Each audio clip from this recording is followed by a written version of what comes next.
এখনই সেই কাঙ্ক্ষিত সময় চলে আসছে আমাদের বাইকটা দেখার, আর এই হচ্ছে সেই বাইক।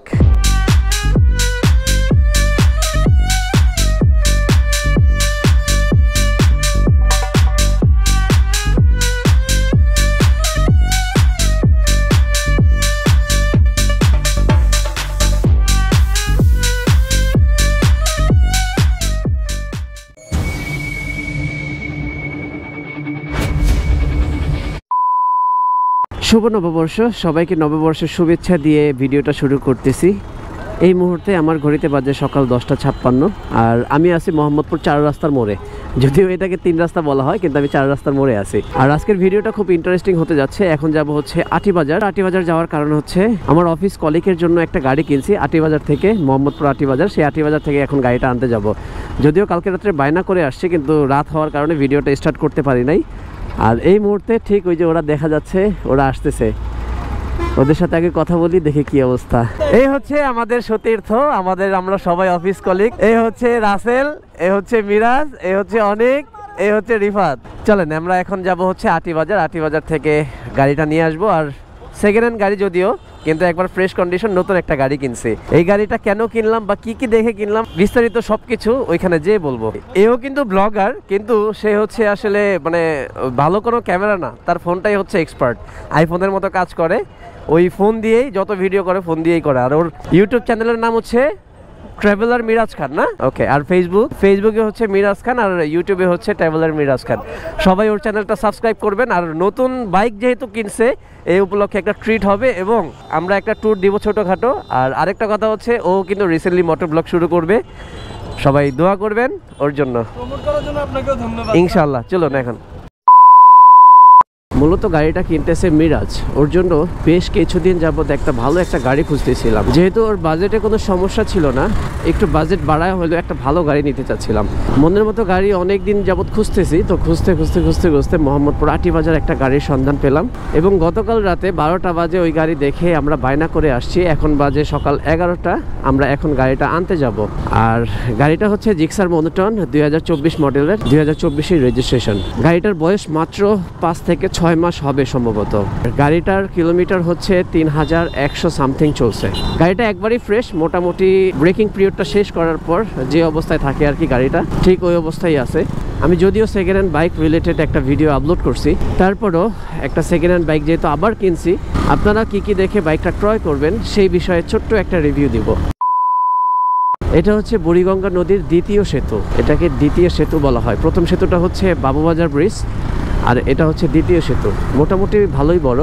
আর যখন এটা প্রথম হয় তখন আমরা এখানে ঘুরতে আসতাম। এখানের পরিবেশটা ভালো ছিল, কিন্তু এখন এত পরিমাণ গাড়ির চাপ বেড়ে গেছে, এখানে দাঁড়ানোটাই মুশকিল। যদিও রাতে এখানে মানুষ এসে ঘোরাফেরা করে, মানে একটু আড্ডা দেয় বা একটু সময় কাটায়, কিন্তু আমাদের এখন আর আসা হয় না। এখানে না আসার কারণটা হচ্ছে এখানে ছিনতাইয়ের পরিমাণটা একটু বেড়ে গেছে। জীবন যত সামনের দিকে আগায় যাচ্ছে ততটা ব্যস্ত হয়ে যাচ্ছি, যার কারণে এখন আর আজে বাজে সময় দেওয়া একদমই সম্ভব হচ্ছে না। আর আটিবাজারটা আগে থেকে অনেক ডেভেলপ হয়ে গেছে। এই যে ডানে বামে যত বাড়ি দেখা যাচ্ছে, এত বাড়ি ছিল না। একটা গ্রাম্য যে পরিবেশ, সেই রকম একটা পরিবেশ ছিল, ভালো লাগতো। আগে মোটামুটি বিকেলে চলে আসতাম, ঘুরতাম ফিরতাম। এখন ওই সিটির মতো হয়ে গেছে, যার জন্য এখন আর ভালো লাগে না। চলেন সরাসরি স্পটে চলে যাই। স্পটে যেয়ে সবার সাথে আলোচনা করবো এবং গাড়ির সম্পর্কে বিস্তারিত বলবো। মোটামুটি আমরা আটিবাজারের কাছাকাছি চলে আসছি, আর হয়তো বা সর্বোচ্চ 2 থেকে 3 মিনিট লাগতে পারে। আটিবাজারের এই জিনিসটা খুবই বাজে। আটিবাজারের আশেপাশে রাস্তার সাইড দিয়ে অটো রিক্সাগুলো পার্কিং করে রাখে, যার জন্য বড় বড় জ্যামের সৃষ্টি। বড় বড় কাভার ভ্যান, বড় বড় কন্টেইনার যে গাড়িগুলো আছে, ওই গাড়িগুলো এই রাস্তা দিয়ে চলে। কারণ এই রাস্তার খুব সহজ একটা রাস্তা। এই রাস্তা দিয়ে আপনি কেরানীগঞ্জ, তারপর হচ্ছে বাবুবাজার, কদমতলী, আপনি সব দিকেই যেতে পারবেন। আর এই রাস্তা দিয়ে আবার সাভারও যাওয়া যাবে, সাভার, বলিয়াপুর সব দিকেই বেরোতে পারবেন, যার জন্য এই রাস্তাটা শর্টকাট হিসাবে মানুষ ব্যবহার করে। আমরা চলে আসছি আটিবাজার সুজন হাউজিংয়ে। আর সুজন হাউজিং অলরেডি ঢুকে গেছি। আমার জন্য এই যে 4টা মানুষ ওয়েট করতেছে। মূলত বাইকটা কার এবং কে কিনতেছে, চলেন ওদের সাথে পরিচয় হই। আর এই হচ্ছে আমাদের মিরাজ, আমার অফিস কলিগ। আর বাইকটা মূলত ওর জন্যই কেনা। তোমার অনুভূতি একটু কেমন লাগতেছে একটু বলো। কোনো অনুভূতি নেই, কালকে রাত্রে থেকে কোনো ঘুম নাই, টেনশনে। রাত 12টা বাজে আমরা অ্যাডভান্স দিয়ে গেছি, এরপর থেকে আমাদের ঘুম হয় নাই, তাই তো? আমার ভালো ঘুম হয়েছে, তোমার ঘুম হয় নাই। সকাল 5টায় হচ্ছে ঘুম থেকে উঠছি। আচ্ছা, এখন পর্যন্ত একটা আলাদা একটা ট্রেস মাথায় আছে। ওকে। আর হচ্ছে লিটল বাইকারকে মোটামুটি 1 মাস ধরে খুব জ্বালাইতেছি, একটা সপ্তাহ তারপর আর জ্বালাবো না। আমি রাস্তা থেকে সবাই লিটল বাইকারের সাথে থাকবেন, ওর ব্লগগুলো দেখবেন, শেয়ার করবেন, সাবস্ক্রাইব করবেন, অবশ্যই লাইক করবেন। ওর একটা পেজ আছে, একটা ইউটিউব চ্যানেল আছে অবশ্যই। হ্যাঁ, যাই হোক, আমি রাস্তা দিয়ে আসতে আসতে আমি যেই কথাটা বলতেছিলাম যে মিরাজ অনেকদিন যাবত আমাকে বলতেছে যে ভাই একটা ভালো একটা গাড়ি কিনে দাও, গাড়ি কিনে দাও। আসলে ভালো একটা গাড়ি পাচ্ছিলাম না, মনের মতো একটা গাড়ি পাচ্ছিলাম না, বিধায় ওরা আমি ভালো একটা গাড়ি দিতে পারিনি। তো হঠাৎ এই যে ঠিক এই বাসাটায় গাড়িটা আছে, ওই ভাইকে ফোন দেওয়া হয়েছে, ওই ভাই নামতেছে, নামলে ইনশাল্লাহ আপনাদের সাথে গাড়িটার সম্পর্কে বিস্তারিত আলোচনা করব আর গাড়িটা দেখাবো। চলেন আমরা বাড়ির ভিতরে যাই। ভাই চলে আসছে, ফোন দিছিল আমাকে, আর এখনই সেই কাঙ্ক্ষিত সময় চলে আসছে আমাদের বাইকটা দেখার। ভাই আসসালামু আলাইকুম, কি অবস্থা? এই হচ্ছে আনবক্সিং করা হচ্ছে সেই বাইকটা, আর এই বাইকটা হচ্ছে এই ভাইয়ের নামটা যেন কি জিসান না? ভাই হচ্ছে, ভাইয়ের নামটা হচ্ছে জিসান, আর এই হচ্ছে সেই বাইক।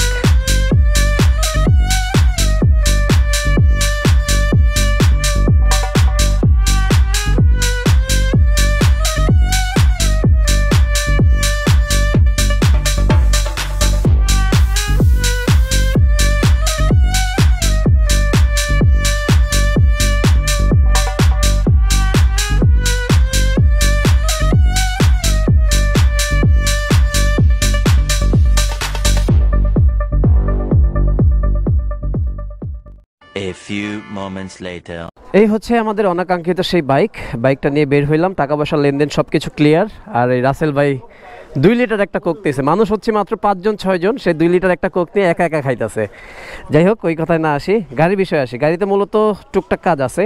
টুকটাক কাজ বলতে এটা কোনো কাজ না আসলে, যেমন এই যে বাম্পার লাগাইতে হবে, আর হচ্ছে মোবিল চেঞ্জ করতে হবে, তেল নাই বললেই চলে, মোহাম্মদপুর তালুকদার পাম্পে যা তেলটা লোড দিব, তারপর হচ্ছে একটা সাইলেন্সার গার্ড লাগাবো।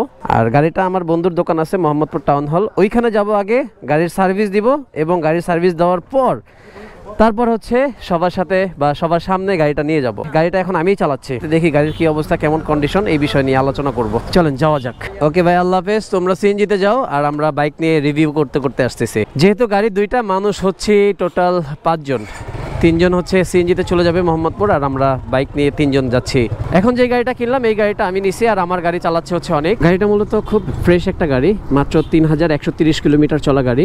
আর যেই ভদ্রলোক গাড়িটা চালাইছে বা যেই ভদ্রলোকের গাড়ি, সেই ভদ্রলোকটা মনে হয় খুব ভদ্র, কারণ গাড়ির কন্ডিশনেই বোঝা যাচ্ছে।